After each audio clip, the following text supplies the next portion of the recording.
అంశం అమరావతి. 26 జిల్లాలు ఉన్నాయి.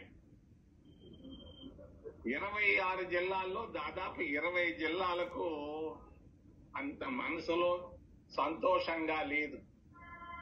కర్నూలు నుంచి ఒంగోలు దాకా ఒక్కరు సంతోషంగా లేరు అమరావతి పైన. ఇది వాస్తవం. ఉత్తరాంధ్రలో కూడా ఎవరు సంతోషంగా లేరు. అసలు కారణం, అసలు సంగతి చెప్తాను. శివరామకృష్ణయ్య అనే ఆయన్ని కేంద్ర ప్రభుత్వం వేసింది కమిటీని. ఆయన ఏం సలహా ఇచ్చాడు?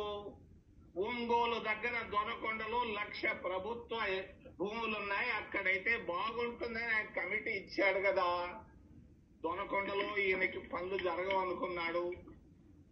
దాన్ని తీసుకొని వెళ్ళి ఆయన బంధు ప్రీతి ఎక్కువ చంద్రబాబు నాయుడికి. మీ అందరికీ తెలియదు, నాకు బాగా తెలుసు. ఆయన 50 సంవత్సరాలుగా మీ ఇద్దరం యూత్ కాంగ్రెస్ లో పనిచేసాం. 50 సంవత్సరాల నాడు తిరుపతి దగ్గర. మరి ఆయనకు బంధు ప్రీతి ఎక్కువ. ఎక్కడ బంధువులుంటే అక్కడ పనిచేస్తుంటాడు ఆయన. మరి అమరావతిలో అంటే గుంటూరులో ఆయనకు బంధువులు ఎక్కువ. ఆ బంధువుల్ని కోటీశ్వరులు చేసేదాని కొరగా అమరావతిని ఆయన తీసుకున్నాడు. ఆయన చెప్పొస్తుంటాడు అప్పుడప్పుడు మాటలు, బాగా బలి చెప్తున్నాడు ఈ మధ్య. మరి మట్టి తీసి చూశాను, చేపెట్టి లాగితే మూరడు మట్టి తీస్తే నీళ్లు వస్తున్నాయి. నీళ్లలో అమరావతి. మరి రాజధాని కట్టడం ఎందుకయ్యా? బివి రాఘవులు, కామ్రేడ్ రాఘవులు గారు చెప్పారు, అయ్యా రాజధాని కట్టేదానికి 1000 ఎకరాలు చాలంటే 30,000 ఎకరాలు తీసుకున్నాడు. మరి ఇంకొక 40,000 ఎకరాలు తీసుకుంటున్నానని నిన్నే చెప్పాడు. ఎందుకయ్యా 70,000 ఎకరాలు? ఏమి చెయ్యాలనుకుంటున్నావయ్యా? మరి నీళ్లలో రాజధాని కట్టాలనా? నువ్వు రాజధాని కట్టేదానికి 50 అంతస్తుల బిల్డింగ్ అంటున్నావు. నేను చూడలేదు విశాఖపట్నంలో కూడా 50 అంతస్తుల బిల్డింగ్ ఇప్పటిదాకా ఉన్నాయేమో తెలియదు.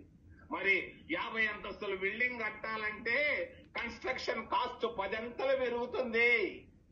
నీళ్లు వచ్చేటువంటి కృష్ణానది తీరంలో నువ్వు కట్టేటువంటి అమరావతి బిల్డింగులకు నాకు ఇంజనీర్లు చెప్పారు 10 అంతల కన్స్ట్రక్షన్ కాస్ట్ పెరుగుతుంది. అయినా కూడా ఆయన అక్కడనే కట్టాలంటున్నాడు. కారణం బంధు ప్రీతి.